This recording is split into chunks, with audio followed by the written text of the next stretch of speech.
हाय। कैसे हैं आप? मैं ठीक हूँ, आप कैसे हैं? How are you? एकदम ठीक, एकदम ठीक एक्चुअली। आई अब थिंक शायद मैं ठीक ठाक लग रही हूँ क्योंकि आज मैं अपने फैंस को बता दूं, आज मैंने चंपी करी हुई है, तो मेरे बालों को एकदम टाइट बांधा हुआ है। सब समझ सकते हैं क्योंकि अभी लॉकडाउन के अंदर सब लोग ऐसे ही हैं। या बट आप बहुत अच्छे लग रहे हो। अरे थैंक यू, थैंक यू। मैं पता है सोच रही थी, मैं आपका ना ऐसे ही मैंने कहा मैं देखती हूँ।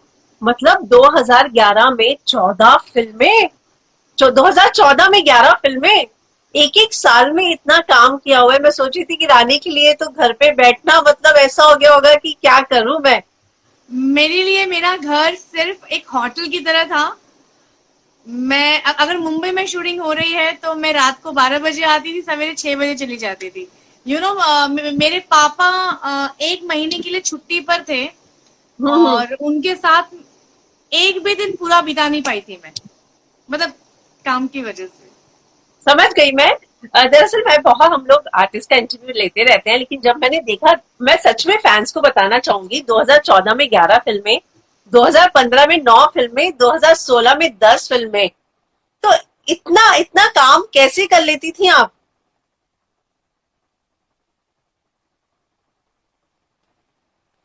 मुझे लगता है नेटवर्क का इशू है, बफर हो रहा है।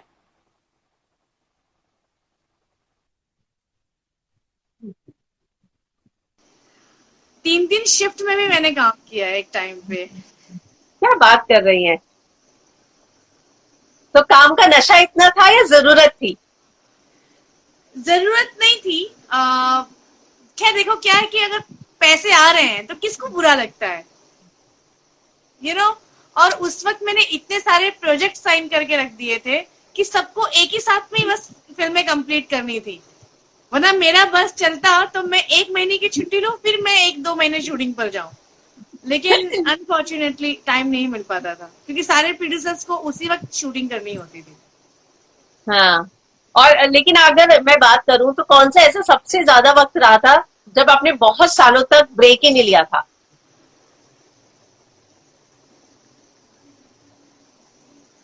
आई थिंक मैंने 2005 से 2014 तक ब्रेक नहीं लिया। 9 साल? मतलब ब्रेक जैसा कुछ था ही नहीं है। अगर शूटिंग नहीं है तो डबिंग चल रही है। ऐसा भी कई बार हुआ है कि मैं आउटडोर से एक एक दिन के लिए सिर्फ घर आई हूँ, डबिंग करके फिर फ्लाइट पकड़ के निकल गई हूँ। मीन्स इस तरह की चीजें चल रही थी। उसके बाद फिर आई रियलाइज 2015 में कि बहुत ज्यादा कर रही हूँ, इतनी जरूरत नहीं है, यू नो। और ऐसा भी नहीं है कि सारे प्रोजेक्ट्स बहुत ही एवरग्रीन वाले प्रोजेक्ट्स आ रहे हैं, ऐसा भी नहीं है। अगर मैं 10 फिल्में कर रही हूँ तो उसमें से 5 फिल्में बेहतर हैं, 5 फिल्में ऐसे ही हो जा रही हैं, मतलब इस तरह की चीजें थी। फिर मैंने 2015 में मैंने थोड़ा विराम लगाया अपने इस पर काम पे और सोचा कि जो दी बेस्ट होगा ना वही करूंगी। Very nice, very nice. जैसे कि आपने कहा कि सारे प्रोजेक्ट्स आ रहे थे, सारे अव्वल दर्जे के नहीं होते। मैं गलत नहीं हूं तो आपने 14 साल की उम्र से काम शुरू किया था, रानी? जी जी जी बिल्कुल। जी। और लंबा सफर तय किया, भोजपुरी सिनेमा की क्वीन बनी। तो जो क्वीन बनने का जो टाइटल है उसके लिए ये 9 साल विदाउट ब्रेक देना पड़ता है, राइट? या एक्चुअली मुझे लगता है ना कि ओवरऑल आप इंडस्ट्री में आए हो, आप सिर्फ काम करते जाओ। आप जो कर रहे हो उसका टैग आपको इंडस्ट्री खुद दे देगी कि आप क्या कर रहे हो। अगर आप दी बेस्ट कर रहे हो तो आपको जैसे जैसे शाहरुख खान को किंग खान बना दिया सबने। और अगर आप जीरो पे हो, आप कोई खास मेहनत नहीं कर रहे हो, तो इंडस्ट्री आपको टैग दे देगी कि आप कुछ नहीं कर रहे हो। तो करते करते ये टैग मिल गया मुझे। तो शायद मेरा हार्ड वर्क है, आई थिंक। हार्ड वर्क अभी ही है एक्चुअली। नहीं नहीं किया है। मैं एक्चुअली बहुत सरप्राइज थी जब मैं देख रही थी कि कैसे कोई एक साल में 11 फिल्में कर सकता है, मतलब पॉसिबल ही कैसे है।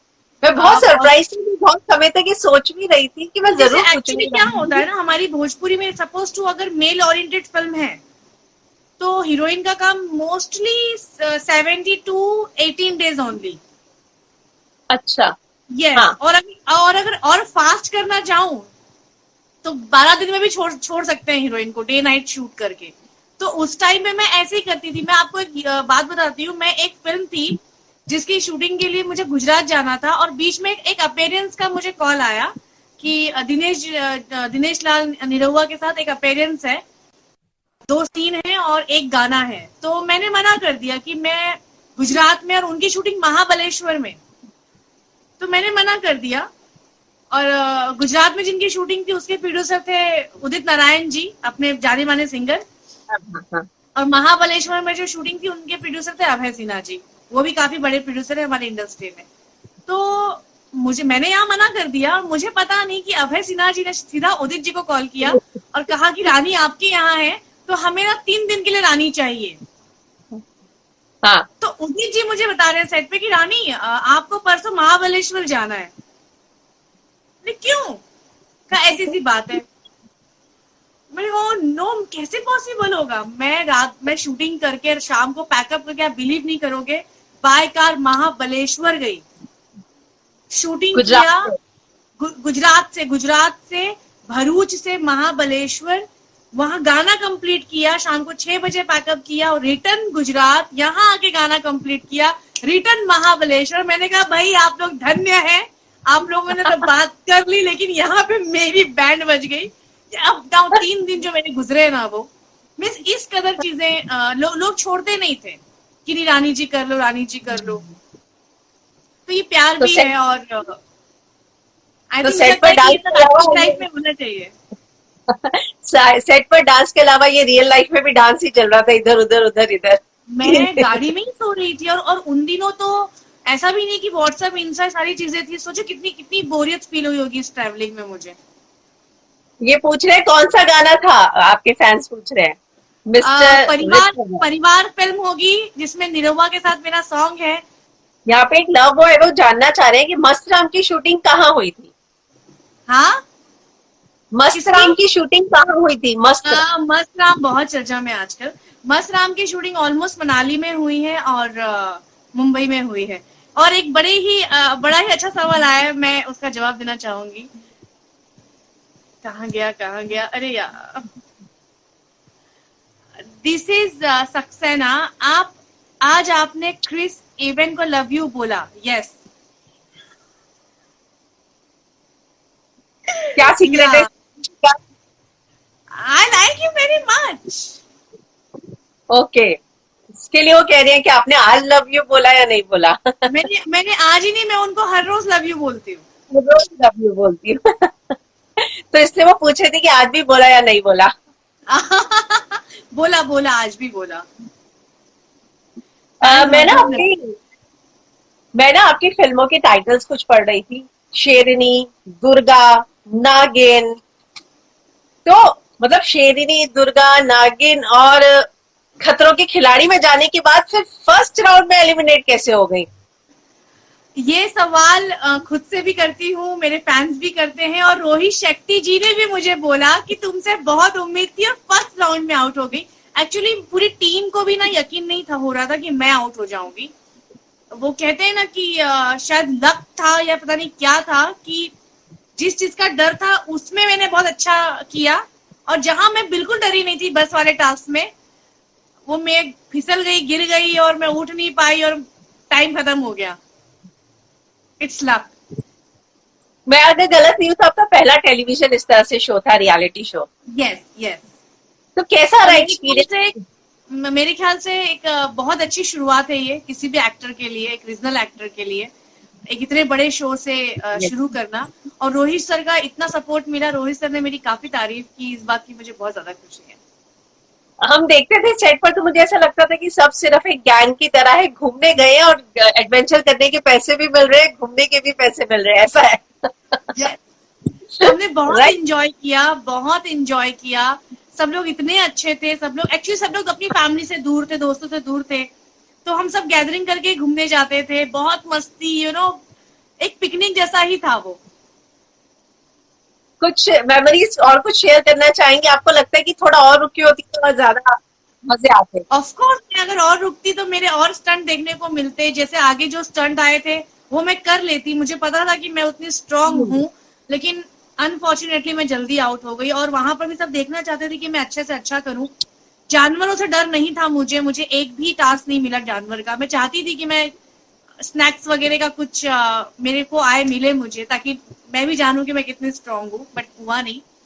अ, मुझे जो सबसे अच्छी मेमोरी लगती है कि जब हम लोग बस में ट्रैवल करते थे सारे एक्टर, तो करण बहुत एंटरटेन करते थे, सबको डांस करते थे, अमृता बहुत एंटरटेन करती थी, और हम सब डांस वांस करके जाते थे। पैकअप के बाद भी हम लोग साथ में डिनर, लंच, जिम, स्विमिंग, मतलब ऑलमोस्ट चल रहा था वहां पे।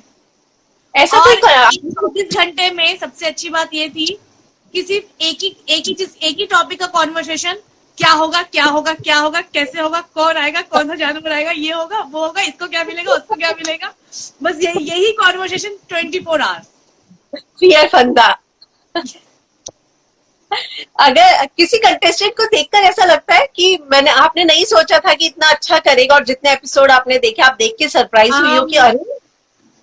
करिश्मा को देख के लगता था, क्योंकि करिश्मा वैसे ही आपने जितने एपिसोड्स देखे होंगे वो बहुत ज्यादा डरती हैं, और रोहित जी उनका मजाक भी बहुत उड़ा रहे थे, आप तो तो लगता था ढूंढती कि भाई रहती है रोहित शर्मा। तो करिश्मा को था, लेकिन करिश्मा ने वाकई में डर डर की ना, उसने काफी अच्छा किया जितना भी अभी आगे किया है। अभी अभी तक फिनाले शूट नहीं हुआ है हमारा, आई होप लॉकडाउन के बाद हो जाएगा। यहाँ पीसफुल वॉर और लव बॉय दोनों ही जानना चाह रहे हैं कि मस्त राम का एक्सपीरियंस कैसा था, मतलब कैसे मिली और करने का एक्सपीरियंस कैसा था। कैसा मिला, प्रोडक्शन हाउस ने मुझे अप्रोच किया, और वो लोगों के मन में ऐसा था कि मैं हाँ बोलूंगी या ना बोलूंगी, क्योंकि पहले एरोटिक सीरीज है और मैंने इसके पहले कभी किया नहीं है। तो जब मुझे रोल सुनाया गया और मुझे बताया गया कि एक इंटीमेट सीन होगा, और लेकिन हम लोग बहुत क्लासी और बहुत ही ऐसे बहुत ही अजीब तरह से शूट नहीं करेंगे, आपको जितना कंफर्ट रहेगा उतना ही आप कीजिएगा। फिर और 3-4 मीटिंग्स हुई, मुझे फिर समझाया, डायरेक्टर के साथ एक बार मीटिंग हुई, क्रिएटिव के साथ हुई, फिर सीन समझाया गया, सारा होमवर्क करवाया गया। फिर मुझे लगा कि मैंने क्यों किया ये डिसीजन। आई थिंक मेरे ख्याल से ये मेरे फैन सबसे ज्यादा जानना चाहते हैं कि मैंने ये डिसीजन क्यों लिया एरोटिक सीरीज करने का। मेरे हिसाब से मुझे लगा कि सीरीज, मैंने उसके पहले बहुत सारी सीरीज देखी कि सीरीज में चल क्या रहा है, और मैंने देखा मैक्सिमम सीरीज जो हैं ऐसे ही टॉपिक्स पे चल रही हैं, और वहां पर से इसी तरह के सीन्स ऑलमोस्ट फिल्माए जा रहे हैं, और नो डाउट इतनी ज्यादा चल रही हैं कि क्या बताऊं, आप भी खुद जानते होंगे। तो मुझे लगा कि क्यों ना एक नए जनरेशन के साथ एक मूव करके देखा जाए कि क्या रिस्पॉन्स मिलता है। और जहां तक मुझे लग रहा था कि ट्रोलिंग होगी मेरी, तो ट्रोलिंग नहीं हुई है, तारीफ मिली है। सो आई थिंक यहाँ पे लोग आपकी एक्टिंग की तारीफ कर रहे हैं। जी जी, क्योंकि जो लोग जानते हैं कि एज एन एक्टर परफॉर्म किया है, और आप देखेंगे मेरा जो एपिसोड है उसमें मैंने जो शॉट दिए हैं वो बहुत ही ज्यादा वल्गर टाइप के नहीं है शॉट, तो मैंने भी किया, और उसको शूट करने के लिए फीमेल डायरेक्टर्स ही आई थी सेट पे। सो मैं कंफर्टेबल थी, और उसके आगे के जो सीन्स है मेरे, आई थिंक मैं 8, 9, 10 में कुछ हूँ, एपिसोड्स में भी हूँ, आगे भी हूँ, उसमें परफॉर्मेंस की लोगों ने बहुत सारी। 4 एपिसोड्स हैं आपके। जी। तो आप जब आपने डिसीजन लिया और किया तो आपको लगा कि आपका डिसीजन सही था। कई बार क्या होता है, बहुत सारे हम लोगों का माइंडसेट बन चुका है ऑडियंस का कि ओटीटी पर सेंसर नहीं है, इसलिए विदाउट डिमांड भी ऐसी चीजें दिखा दी जाती हैं। आपने बोला कि आपने ये करने से पहले बहुत सारी चीजें देखी कि प्लेटफॉर्म पे ऐसी चीजें हैं, तो आपने क्या ऑब्जर्व किया रानी, कि दिखाने के लिए दिखा रहे हैं वाकई में, ताकि लोग नहीं, दर्शक आकर। मैंने ये ऑब्जर्व किया कि बहुत रियलिटी बेस्ड शूट किया जाता है, बहुत ही रियलिटी बेस्ड शूट किया जाता है, और ये सारी चीजें ना टीवी पे आ सकती हैं और ना ही पर्दे पर आ सकती हैं। तो इस प्लेटफॉर्म पे इसलिए इसको मतलब मीन्स कहते हैं ना, अलाउ किया गया है, क्योंकि इसमें रियलिटी आप देखते होंगे, इसके जो कंटेंट्स होते हैं ये भी बहुत अलग होते हैं।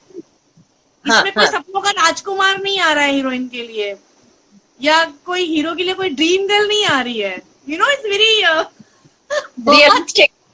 बहुत रियलिस्टिक है। तो रियलिस्टिक पे था, तो जब मैंने कॉन्सेप्ट पढ़ा मस्त राम, तो मुझे लगा कि ये तो 80s के जमाने की कहानी है, और ये हुआ है, ये उस वक्त भी मस्त राम बुक बहुत हिट थी, लोग पढ़ते थे, छुप के पढ़ते थे, ठीक है पढ़ते थे, तो अभी जब ये लोग लेकर आए, सो अब मेरे माइंड में सबसे पहले एक ही चीज थी कि क्यों ना करके देखा जाए, एक मूव किया जाए, और एक बड़ा प्लेटफॉर्म है, बड़ा प्रोडक्शन हाउस है, सो ओके, सभी कर रहे हैं, करण जौहर भी वही बना रहे हैं, एवरीवन डूइंग, सो कंफर्टेबल थी आप? हाँ। कंफर्टेबल थी, या शुरू में लग रहा था कि डिसीजन तो ले लिया, तो नहीं किया? नहीं नहीं, मैं कंफर्टेबल तो नहीं थी पहले।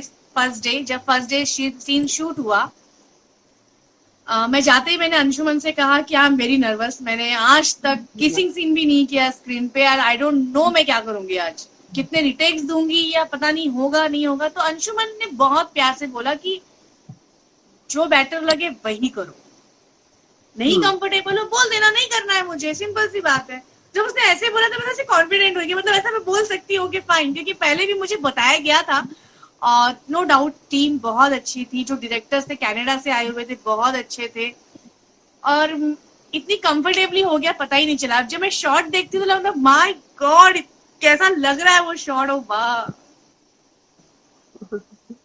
फैमिली में किसी तरह का ऑब्जेक्शन नहीं था रानी? नहीं, फैमिली जानती है कि वो एक काम है, और मैं एज एन आर्टिस्ट मैंने काम किया है, और नहीं उनके हिसाब से, मतलब उनकी तरफ से कुछ भी ऐसा नहीं आया। उन्होंने बोला कि एज एन, क्योंकि वो मुझे बचपन से देख रहे हैं सभी एज एन एक्टर काम करते हुए, तो वो जानते हैं कि एक एज एन एक्टर काम किया है। अपनी ऑडियंस से यहाँ भी कहना चाहूंगी, वो सिर्फ एक एक्टिंग है, बहुत सीरियसली ना ले उस चीज को। तो क्या भोजपुरी में आपने ऐसा, इससे पहले, सॉरी मैं बहुत ज्यादा भोजपुरी फिल्में फॉलो नहीं करती, कोई तो बात आपने कभी इस तरह से ऐसे कोई काम नहीं किया था जो आपके ऑडियंस को इतना शॉकिंग लग रहा है ये सब? नहीं। मैं इन वन फिल्मों ऑफ में द, मतलब इतना भागवत आता है। मैं एक ऐसी हीरोइन हूँ जिसने कभी लिप किस भी नहीं करा है ऑन स्क्रीन, और ऑन लिप किस दूर की बात है, मीन्स बहुत ही बोल्ड शॉट या किसी तरह के, मतलब इस तरह के जो शॉट, जैसे हमारी इंडस्ट्री को लोग बोलते हैं ना बहुत वल्गर शॉट भी शूट किए जाते हैं, तो ऐसा कुछ भी नहीं है, ऐसा कुछ भी नहीं किया है कभी भी। लेकिन मैंने जब यहाँ करने का डिसीजन लिया तो मेरे हिसाब से था कि जब मैं किसी और फील्ड में जा रही हूँ, बॉलीवुड में जा रही हूँ, तो डेफिनेटली आगे भी इस तरह की चीजें आएंगी, कितने दिन मैं मना करूंगी, और एक बार करके देखते हैं। और जब करना है आगे जाकर ही, तो क्यों ना फर्स्ट स्टेप में ही कर डालो। हम्म। फर्स्ट स्टेप में किया, हंगामा हुआ, नहीं देखने वाला भी जाके जाके एक बार देखा। स्टीरियोटाइप होने का डर नहीं लगता ना, क्योंकि आप क्या? नई शुरुआत, स्टीरियोटाइप होने का डर नहीं लगता फिर? नो, क्योंकि आई नो, मुझे मेरी कैपेबिलिटी पता है कि मैं किस तरह के रोल्स कर सकती हूँ, और मैं आगे क्या क्या कर सकती हूँ। और मैं एक ऐसी एक्ट्रेस हूँ भोजपुरी की, जिसके बारे में इंडियन सिनेमा की जितनी इंडस्ट्री है सब जानते हैं कि ये एक बहुत ही बेहतरीन एक्ट्रेस है, क्योंकि मैंने यस। इतनी सारी फिल्में की हैं। मैंने अनगिनत बेस्ट एक्ट्रेस, पॉपुलर, और पता नहीं अनगिनत चीजें जीती हैं अपनी जिंदगी में, तो डेफिनेटली मुझे फील होता है कि मैंने अच्छा काम किया है। और ऐसा यहाँ पे, नहीं है कि मस्त, हाँ क्या, सॉरी सॉरी बोलिए। हाँ, ऐसा नहीं है कि मस्तरा। ऐसा नहीं है कि पहले भी ऑफर्स नहीं आए हैं, पहले भी मुझे हिंदी से ऑफर्स आए हैं, साउथ से आए हैं, मैंने एक पंजाबी फिल्म भी की है, तो ऑफर्स आते रहे हैं, लेकिन मुझे था कि कुछ बैंग बैंग हो जाते ही, कुछ हंगामा हो, हंगामा कुछ मस्त चीज होनी चाहिए। जाते ही हंगामा हो, सो मैंने किया। फिर तो डिसीजन आपका सही था, जिस तरह से आप सोच रही थी कि जो अरे आ मैं जाते ट्रेंडिंग ही में शूटिंग हो रही, जाओ। मेरा मस्तराम सुपर हिट हो गया, सेकेंड सीजन की तैयारी चल रही है, रिलीज के बाद अनगिनत ओटीटी प्लेटफॉर्म से ऑफर्स हैं। अब मुझे देखना है कि मुझे करना क्या है, बट ऐसा नहीं कि वाह। मैं एरोटिक ही कंटिन्यू करूंगी, no, I know I am a very capable, तो मैं एक बेहतरीन रोल ही चुनूंगी अपने लिए। तो ओटीटी से जो ऑफर्स आ रहे हैं, तो जो मेरा सवाल था स्टीरियोटाइप वो नहीं है, मतलब अलग तरीके के बहुत सारे किरदार आ रहे हैं। यस, यस, क्योंकि या सभी फिर जानते हैं कि मैं एक अच्छी अभिनेत्री हूँ। अभी मुझे एक बंगाली फिल्म का भी ऑफर आया है, और आप इमेजिन करेंगे उसमें मुझे मैथोलॉजिक स्टोरी है, और वाह। मैथोलॉजिक में जो एक माता का किरदार है उसके लिए, कैरेक्टर, उस रोल के लिए मुझे ऑफर हुआ है। सो एवरीवन नोज कि she is great and she is good on आपने स्क्रीन। दुनिया नाम की फिल्म भी की है ना? यस, अभी आपने मस्तराम भी देखी होगी, तो बोल्ड सीन देने के बावजूद भी लोग मेरी क्यूटनेस, लोग मेरी लुक और मेरी कैपेबिलिटी की तारीफ कर रहे हैं। यहाँ पे भी लोग कर रहे हैं आपकी एक्टिंग की तारीफ। जी। सक्सेना पूछना चाह रहे हैं कि भोजपुरी में अगर मैं चाहूँ, अगर पूछे आपसे, तो आपका फेवरेट को स्टार कौन होगा? रवि किशन जी। अरे वाह, आपने मनोज तिवारी, रवि किशन जी, खेसारी लाल, पवन सिंह सभी के साथ काम किया है। अगर मैं गलत नहीं हूँ तो बहुत सारे हीरो ने आपके साथ लॉन्च हुए हैं, मतलब हीरोइन नहीं मैक्सिमम तो मैक्सिमम हीरो लॉन्च हुए हैं मेरे साथ। गिनीज बुक में नाम आना चाहिए मेरा। वाकई भैया, ले जाना चाहिए एप्लीकेशन आगे, नहीं? मतलब मेरी फिल्मों में मतलब ऐसा भी हुआ है कि लॉन्च हो चुके हैं लेकिन सक्सेस मेरे साथ मिली है, ऐसा भी हुआ है। तो सक्सेस का क्रेडिट देते हैं, सच बताइएगा। मुझे लकी तो बोलते हैं, और लकी बोलते हैं, और जितने भी एक्टर हैं मनोज जी और रवि जी के बाद जितने भी एक्टर आए हैं, वो सब कभी ये नहीं सोच सकते कि रानी को हम काम दिलाएंगे कभी, या रानी के लिए हम रिकमेंड करेंगे। वो बोलते हैं कि हम उस लायक ही नहीं है भाई, वो अपने आप में है, वो वैसी है, वो वैसी ही रहे। बहुत यू नो बड़ी बात है।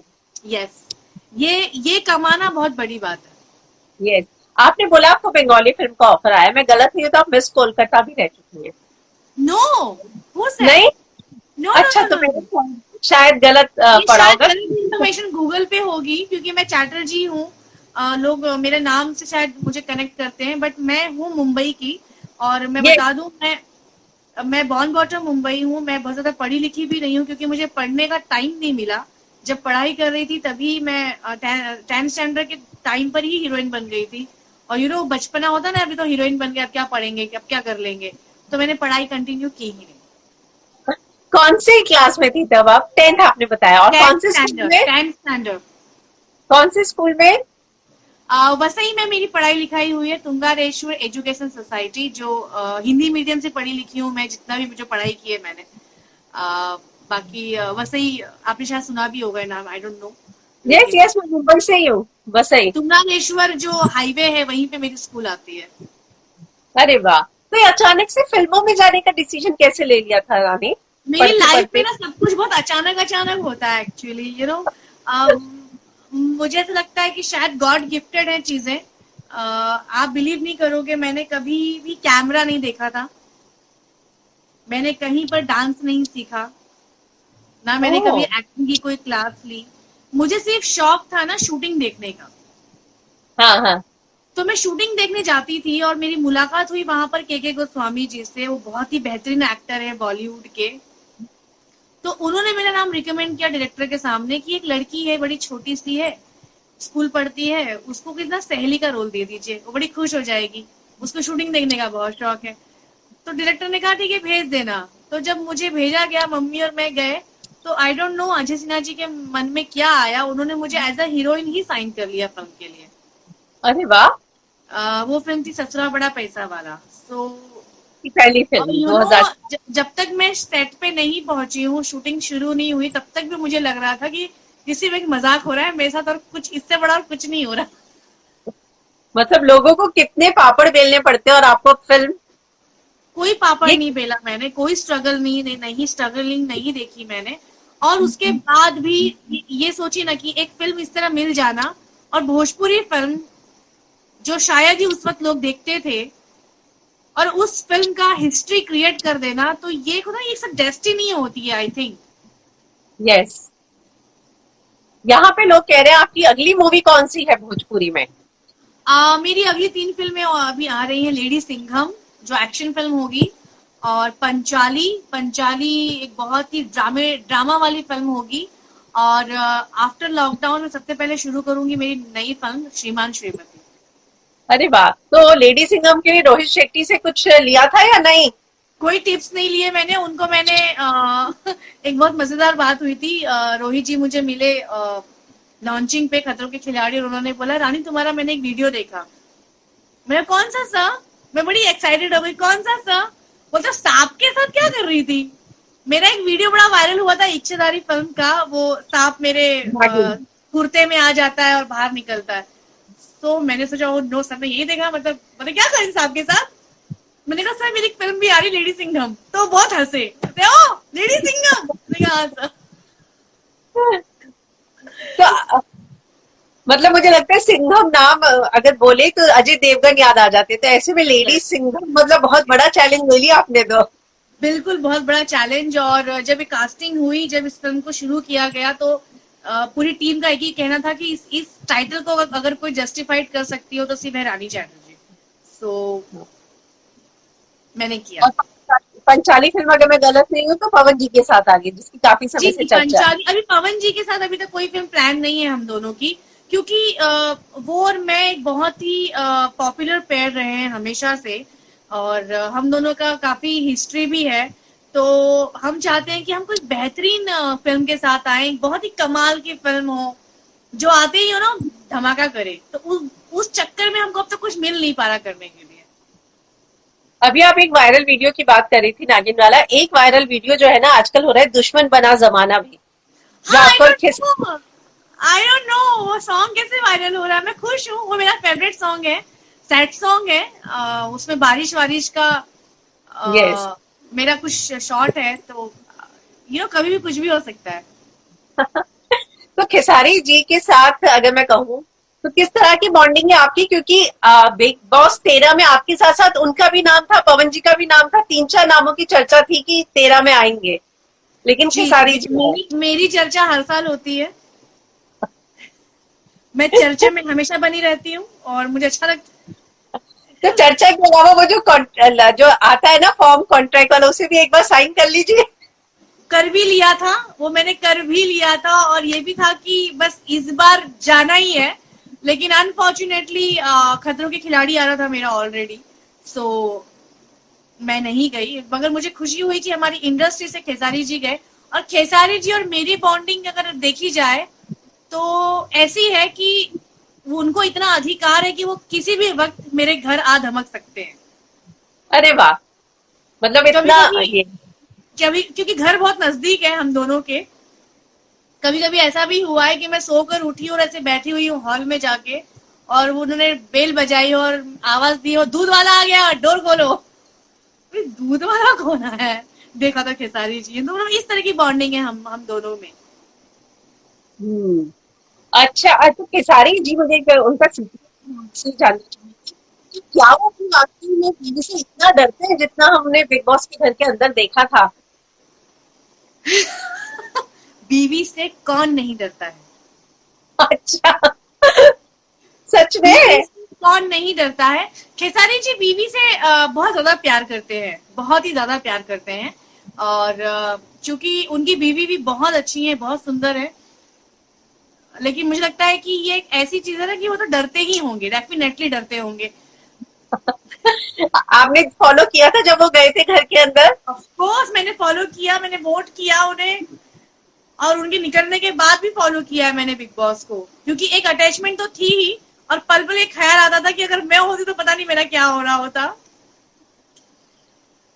मतलब मुझे लगता है कि खिसा आपको कैसा लगा, चलिए वैसे तो खत्म हो चुका है बिग बॉस, लेकिन आपकी ओपिनियन क्या थी जब आपने उनका गेम देखा? मुझे मैं कहीं बहुत ओपिनियन। कॉन्फिडेंट थी, मैं बहुत कॉन्फिडेंट थी खेसारी जी के लिए। और मैंने, ऐसा नहीं है कि मैंने उनको पाठ नहीं पढ़ाया था जाने से पहले, काफी पाठ पढ़ा के मैंने भेजा था कि, क्योंकि लास्ट एक्टर मैं ही हूँ जो उनसे मिली, क्योंकि मैं ही सी ऑफ करने गई थी। उनको काफी चीजें बताई मैंने कि ये हो रहा है, वो हो रहा है, किस तरह से रहना है, क्या क्या। बट आई डोंट नो, जैसे वहां जाके मुझे लगता है वो ब्लैंक हो गए, या फिर पता नहीं क्या हुआ कि वो बहुत ज्यादा नहीं दिखे। मैं भी समझ हम्म। नहीं पाई। और आने के बाद भी मेरी उनसे मुलाकात हुई तो उन्होंने मुझे बोला कि वहां इतना लड़ते हैं लोग कि मैं करूं क्या। मैं यस। 2 मिनट में लड़ाई शुरू हो जाती है सबकी। ओके। तो वही जब हमने भी उनका इंटरव्यू किया था बाहर आने के बाद, वो वही बोले थे कि वो बहुत लड़ाई होती थी, और मैं ऐसा लड़की, मेरे फैंस मेरे लिए कुछ अलग सोचते हैं, मैं वैसा हूं भी नहीं, तो मैं शो के लिए ये सब नहीं कर पा रहा था।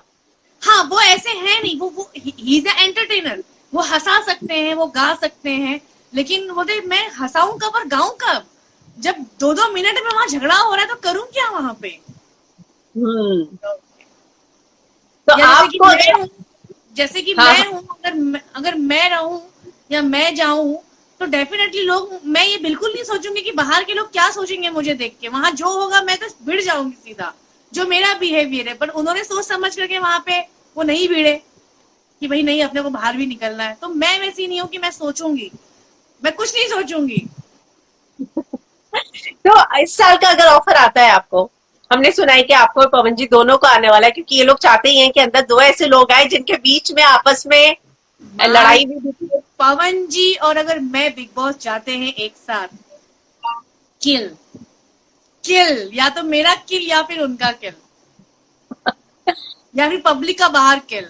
ओ माँ, लेकिन लोगों को तो कंटेंट मिलेगा, शो में तो यही चलता है। मैं बोलूं one of the best season होगा जिस सीजन में मैं और पवन सिंह एक साथ शिरकत करेंगे।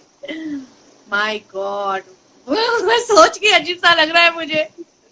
लेकिन आपको इस बात की आपत्ति नहीं होगी ना कि आप दोनों को एक ही सीजन में बुलाएं? नहीं, मुझे कोई आपत्ति नहीं होगी। आपत्ति क्यों होगी?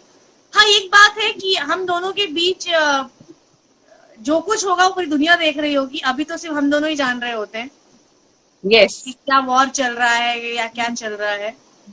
बट अभी तो हम लोग एक बातचीत वाले टर्म्स में है अच्छा खासा। बट ये होता है ना कि हम लोगों के टर्म्स भी बहुत ज्यादा दिन तक अच्छे नहीं रहते हम दोनों के बीच में। तो जब भी बिग बॉस अगर हम दोनों जाते हैं, बाप रे। मैं फैंस की भी सवाल लूंगी फटाफट, अगर किसी के सवाल है तो प्लीज डालिए। आपने बहुत सारी एक्शन बेस्ड फिल्में, फीमेल सेंट्रिक फिल्में की हैं, लेकिन आपको लगता है कि आपने जो 200-300 फिल्म का आपका करियर रहा है, उसमें भोजपुरी सिनेमा को आपने बदलते हुए देखा है? क्योंकि हिंदी, मराठी, गुजराती, ये सारा सिनेमा ना समय के साथ बहुत बदलता गया, पर आपको लगता है कि भोजपुरी सिनेमा बदला है? जैसे कि मैंने शुरुआती दौर से लेके अभी तक जो मैं देख रही हूँ मेरी इंडस्ट्री को, शुरुआती दौर में जब मैं आई थी तो बस मैं सोचती थी कि कभी ऐसा वक्त आएगा कि हमारी भोजपुरी चैनल्स भी शुरू हो जाएंगे जहां मैं अपनी फिल्में देख पाऊंगी। वो वक्त आया और बहुत बेहतरीन तरीके से आया। फिर मुझे लगा जब जनरेशन थोड़ी चेंज होने लगी, मनोज जी के बाद रवि किशन एंड फिर निरहुआ, फिर पवन जी एंड खेसारी, ये सब लोग आने लगे, कृष्णा ऑल्सो एंड विनय आनंद, ये सब लोग आने लगे, तो मुझे लगा शायद सिनेमा बदलेगा। लेकिन मैं अभी जब देखती हूँ, पिछले 5 साल को जो देखती हूँ, सिनेमा नहीं बदला है, सिर्फ बदलाव हुआ है तो कहते हैं ना कि बना दाल चावल ही रहे हैं, लेकिन वो चूल्हा छोड़ के गैस पे बना रहे हैं, बस यही फर्क हो गया है। हम्म, समझ गई। पहले हमारे पास उस तरह के इंस्ट्रूमेंट्स नहीं थे, उस तरह की फैसिलिटीज नहीं थी।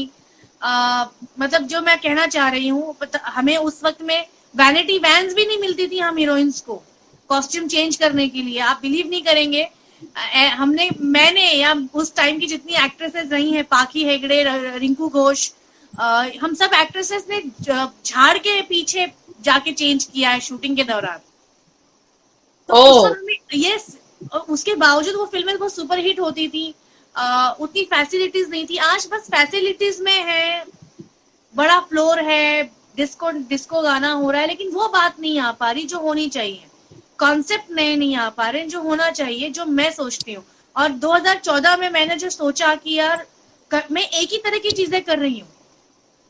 ओह, मैंने 9 साल जो कंटिन्यू काम किया, जब मैंने एक्शन फिल्में 2009 से शुरू की, उसके बाद से लेकर 4-5 साल तक मैं कंटिन्यू वही कर रही थी। तो मैंने सोचा कि नहीं, अब ब्रेक लेना चाहिए और कुछ नया करना चाहिए। और जहां मैंने नए की तलाश शुरू की, अब सोचिए जहां मैं 9 फिल्में करती थी, वहां मैं सिर्फ 3-3 फिल्में कर पा रही हूँ। अभी भी मेरे हाथ में अगर अच्छा सब्जेक्ट में देखूं तो मेरे पास सिर्फ 2 या 3 फिल्में ही होंगी, क्योंकि मैंने भी ठान ली है कि नहीं, रेगुलर काम नहीं करना है। इससे अच्छा है कि घर बैठो और कुछ अच्छा करो, कोई अच्छा कॉन्सेप्ट आए तब करो। इतनी फिल्म करने के बाद आपने बोला आपको अवार्ड मिले, लेकिन कहीं ना कहीं लगता है कि हमारे यहाँ पे अवार्ड्स के नाम पर हम नेशनल अवार्ड को ज्यादा तवज्जो देते हैं, तो आपको लगता है कि मिलना चाहिए ऐसे अवार्ड्स के लिए? क्यों? मेरा ख्वाब है कि किसी दिन हमारी फिल्में नेशनल अवार्ड तक पहुंचे और कोई अवार्ड लेकर आए, और मेरी पूरी मेहनत है उसमें। मैं पूरी तरह से कोशिश में भी हूँ कि कुछ ऐसा कॉन्सेप्ट लेकर आऊं कि शायद वहां तक के लिए लोग सोचें। जो लोग नहीं सोच रहे हैं। और रही बात हमारे जो अवार्ड्स है ना, वो अच्छा लगता है, साल में एक बार सभी लोग एक जगह मिलते हैं, सब परफॉर्मेंस होती है, काम को लेके सम्मान किया जाता है, लेकिन अभी अवार्ड से ज्यादा एंटरटेनिंग शो हो गया है मैक्सिमम जितने भी अवार्ड्स है। और जैसे हमारी भोजपुरी में है कि जो आर्टिस्ट शिरकत कर रहा है उसको कंफर्म अवार्ड मिलेगा। ये हर जगह है। बाकी इंडस्ट्री का मुझे नहीं पता है, लेकिन मेरी इंडस्ट्री का पता है। सो ठीक है, ये सब भी चलते रहना चाहिए, लेकिन नेशनल अवार्ड की तो बात ही अलग है। नहीं वाकई में, क्योंकि अब जो अवार्ड्स की हम बात करते हैं वो उस पे से किसी क्रेडिबिलिटी नहीं रही है, क्योंकि आपने जिस तरह से बोला अगर आप जा रहे हैं तो आपको मिलेगा, अगर ऑब्वियसली नहीं जैसे जा मैं रहे अगर तो जा नहीं। रही हूँ तो आई नो कि कोई ना कोई अवार्ड मिल जाना है मुझे। हम्म वेरी ट्रू। लेकिन मैं भी उम्मीद करती हूँ कि जो नेशनल अवार्ड का ख्वाब है वो जल्दी पूरा होना चाहिए। बिल्कुल, मैं और मैं कोशिश कर रही हूँ, और ऐसा नहीं है कि मैं भोजपुरी के लिए नहीं सोचूंगी आगे। डेफिनेटली भोजपुरी मेरा पहला घर है, यहीं से बनी हूँ मैं। सो मेरी कोशिश है कि आगे ऐसी फिल्में लाऊं जो ग्रो कर पाए, इंडस्ट्री को ग्रो करें। यस। क्योंकि दानिश हम जानना चाह रहे हैं कि रानी जी आप हिंदी फिल्म करना चाहती हैं और कैसा रोल करना चाहती हैं? मैं रियल कॉन्सेप्ट पे काम करना चाहती हूँ। जिस तरह की फिल्में आज बन रही हैं, आज का जनरेशन जिस तरह चल रहा है, आज का जनरेशन औरतों को लेके इतना ओपन हो गया है कि जैसे थप्पड़ जैसी फिल्में, पीके जैसी फिल्में लोग बना रहे हैं, मर्दानी जैसी फिल्में लोग बना रहे हैं। और रही बात जहाँ पे मेल ओरिएंटेड, अंशुमन आयुष्मान खुराना की फिल्मों को मैं बहुत ज्यादा पसंद करती हूँ। एक से एक फिल्में हैं उसकी, राजकुमार राव की फिल्मों को देख लीजिए।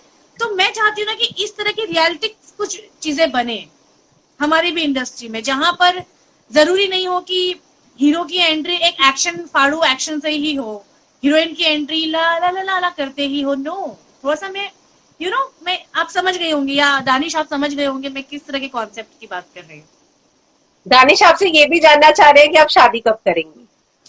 ये सवाल आई थिंक बहुत सारे लोगों का है। बहुत सारे लोग यहाँ पे कैसे हो लिख रहे हैं। शादी का मुझे कोई आइडिया नहीं है, मेरी शादी कब होगी मुझे नहीं पता।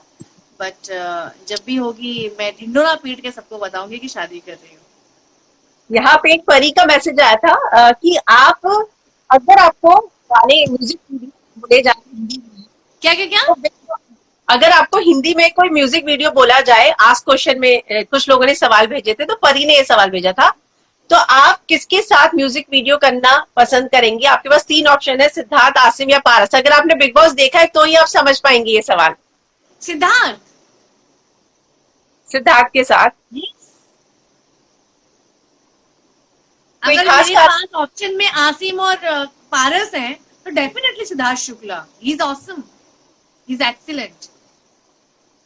आपने उनका वीडियो देखे तीनों के? बिल्कुल, मैंने तीनों वीडियोस देखे। पारस माहिरा का भी देखा मुझे, लेकिन सबसे ज्यादा अच्छा वीडियो मुझे आसिम का लगा। ओके, कल्ला। हाँ, ओवरऑल सॉन्ग भी बहुत अच्छा था, उन दोनों का जोड़ी भी बहुत अच्छी लग रही थी। सिद्धार्थ शहनाज की भी जोड़ी अच्छी लग रही थी, मगर सिद्धार्थ शहनाज को जिस तरह बिग बॉस में देखा है ना, मेरे मन में ऐसा था कि वैसा ही कुछ देखने को मिलेगा उनकी वीडियो एल्बम में, लेकिन वो बिल्कुल टोटली अपोजिट था। शायद इसलिए मुझे थोड़ा कम पसंद आया वो। बट मैं चाहूंगी कि सिद्धार्थ और शहनाज का जो बॉन्डिंग था, जो झगड़ा नाराजगी, वो जिस तरह का वैसा कोई कॉन्सेप्ट लेकर वो लोग जरूर आए। मैं आपकी ना इंस्टा पे एक स्टोरी देख रही थी जहां आपने एक तस्वीर डाली थी, लेकिन मुझे वो कैप्शन बहुत अच्छी लगी इस तस्वीर की। देख पा रही हैं आप? यस, मैं समझ गया। This is new me and I have forgotten the weaker version of me. That's a very strong line to accept कि मैं अपने वीकर वर्जन को भूल चुकी हूँ। अपनी वीकनेस एक्सेप्ट करना मुझे लगता है सबसे ज्यादा स्ट्रॉन्ग काम होता है। यस, अपनी कमजोरियों को जानना और उसके बाद उस पर फतेह हासिल करना, ये हर किसी के बस की बात नहीं होती है। और इसीलिए मैंने वो लिखा, क्योंकि मैं अंदर से अपने आप को इंडिपेंडेंट और कॉन्फिडेंट फील करती हूँ। और अब किसी भी तरह की जो छोटी मोटी वीकनेस थी मेरी, अब वो भी मुझ पर कोई इफेक्ट नहीं कर पाती है। जैसे कि एक होता है ना कि आपको जब पता होता है कि आप इस चीज में फेल हो, किसी चीज में आप फेल हो, और आपको कोई उस पर कुछ बोल दे तो आप, वो एक आपका ना कॉम्प्लेक्स हो जाता है आपको। जैसे मैं पहले बहुत हेल्दी थी, बहुत मोटी थी, तो जब भी हेल्थ को लेके या मोटापे को लेके बात होती तो मैं चुप हो जाती थी। और मैं जानती थी कि मैं कुछ बोल ही नहीं सकती क्योंकि मैं बहुत मोटी हूँ। जैसे मुझे ऑडियंस भी मोटी मोटी मोटी भैंस भैंस, बहुत कमेंट, बहुत ट्रोलिंग किया जाता था मेरी बॉडी शेमिंग को लेके। और मैं जानती थी कि मैं कुछ रिएक्ट नहीं कर सकती क्योंकि मैं हूं। लेकिन एक दिन और इसी चीज को लेकर ना जब आपके आसपास के लोग, आपके कलीग्स लोग आपको आपको लूजर समझने लग जाते हैं। ऐसा मुझे फील होता है कि जब आप अपने आप पर, आप अपने से ज्यादा जब किसी और पर फोकस करने लगते हैं और आप खुद को भूल जाते हैं, तो सामने वाले को लगता है कि ये तो लूजर है, इसके पास मेरे अलावा कोई काम ही नहीं है। आई थिंक ऐसा मुझे, जो मैंने अपनी लाइफ में जो मैंने सीखा, सही एंड कह रही आई, हैं। हाँ, आप कभी भी फील करना कि आप जब दूसरों पे फोकस करेंगे तो उसको लगेगा कि आप लूजर है अपनी लाइफ में, इसलिए आप उस पर फोकस कर रहे हैं ताकि वो आगे निकले। ऐसा नहीं होता है। तो मेरी लाइफ में भी कुछ ऐसे फेसेस आए और आई रियलाइज कि मैं पागल हूँ। और जिनको लगता है कि मैं कभी भी वेट लॉस नहीं कर सकती हूँ, मेरा ये एक ही वीक पॉइंट था, मोटापा। क्योंकि यही एक टॉपिक थी जहां पर मैं कुछ बोल नहीं पाती थी और लोग हम्म। हंसते थे कि ये वजन, हाँ, सवाल ही नहीं उठता, हो ही नहीं सकता, इस जन्म में तो रानी कभी पतली नहीं हो सकती। बट मैंने इसे चैलेंज की तरह लिया। और पतला क्या होता है और सेक्सी दिखना क्या होता है, मतलब आप मेरी फोटोज देख रही होंगी। अ, हर तरह से खुद को बदला, इमोशनल वर्जन अपना खत्म किया। मतलब हर तरह से खुद को बदलने के बाद ये मैंने पोस्ट लिखा है।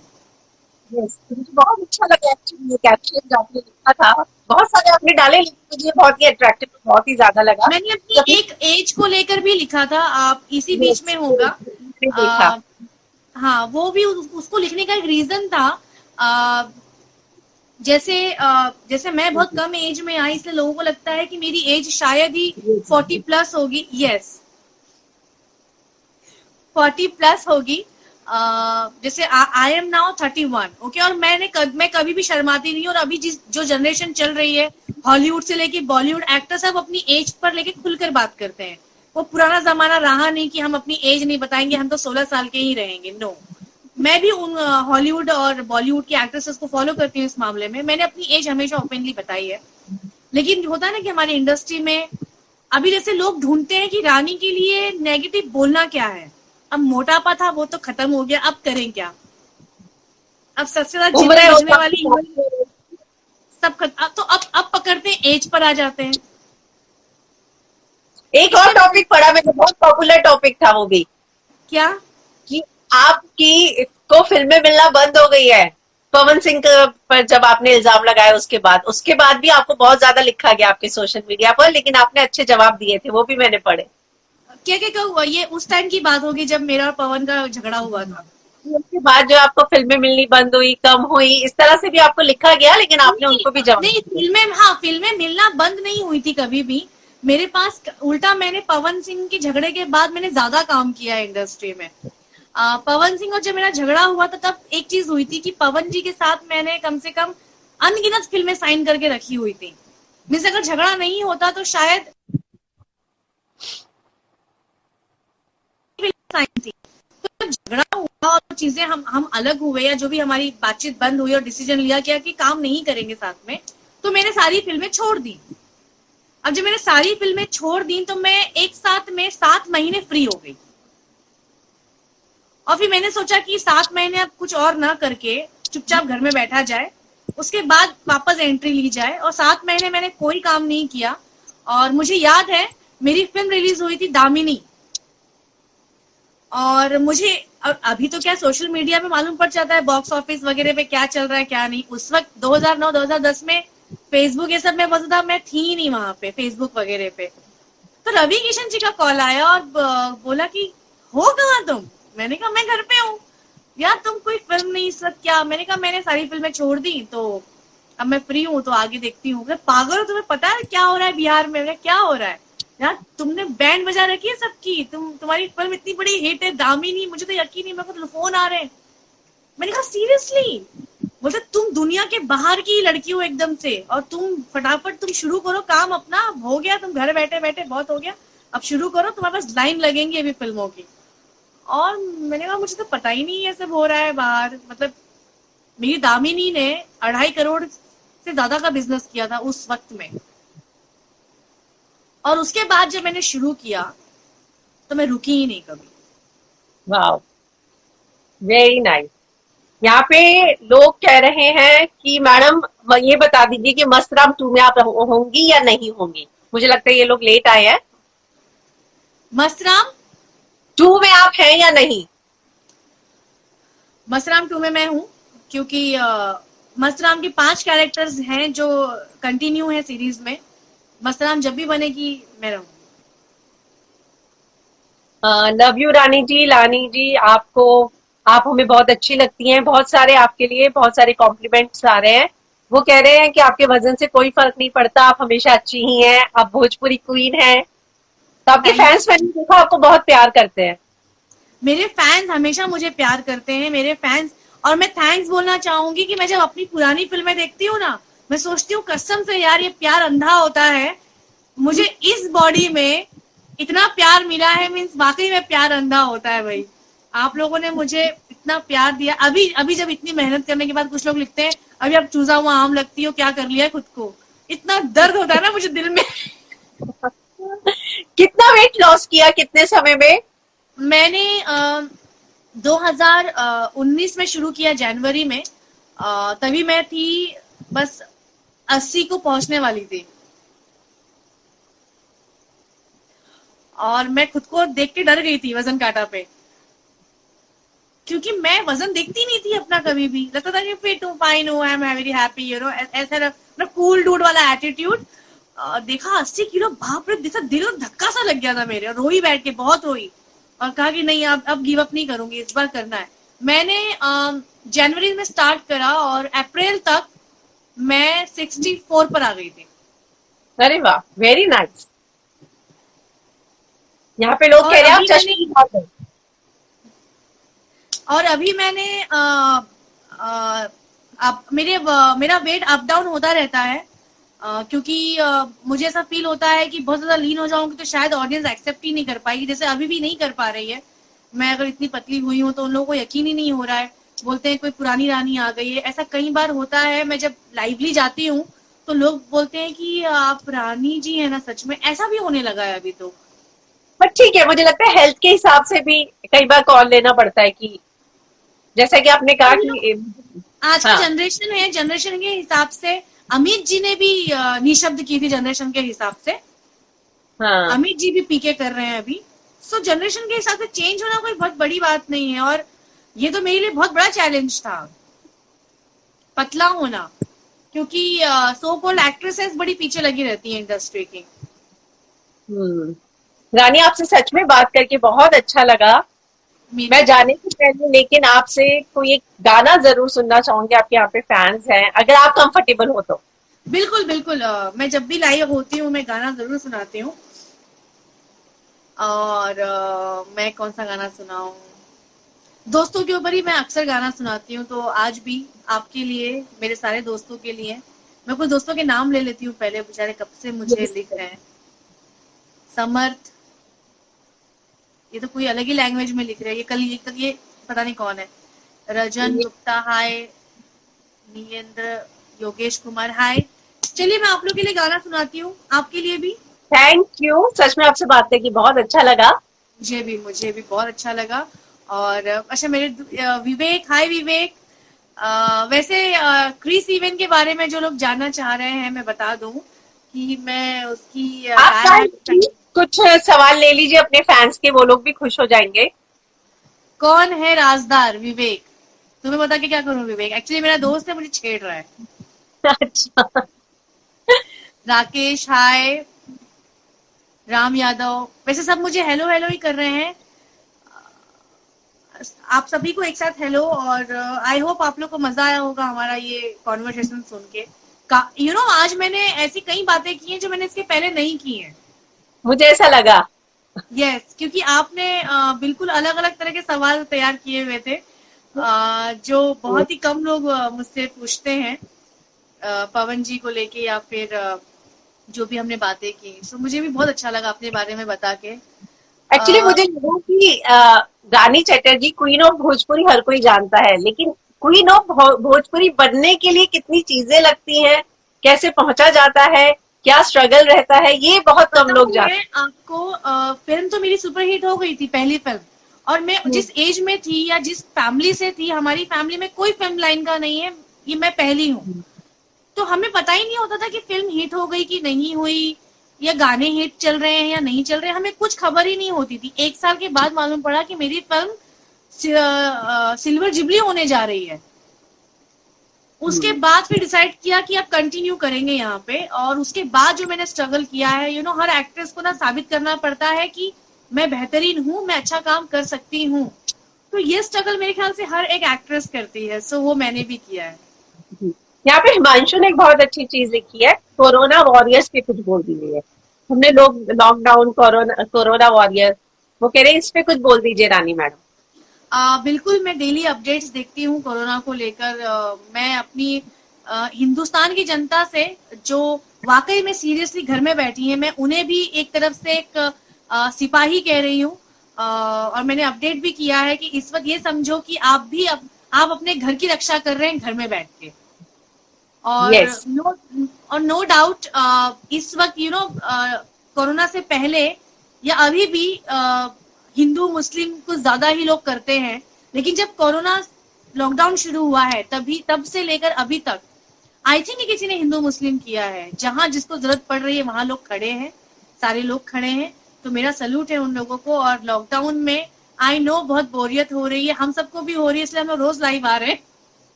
सच में। Actually the reason is this कि हम लोग भी कुछ ऑप्शंस निकाल रहे हैं कि हम लोग किस तरह से टाइम पास करें। और ये बेस्ट टाइम है फैमिली के साथ बिताने का, तो इसे लॉकडाउन ना समझे, घर में रहें, चिल करें और मजे करें। Thank you, all the best. हम आपके प्रोजेक्ट्स का इंतजार करेंगे और मुझसे भी थैंक करते यू। रहेंगे लगातार। Thank you. Thanks, bye. Bye bye guys, love you all.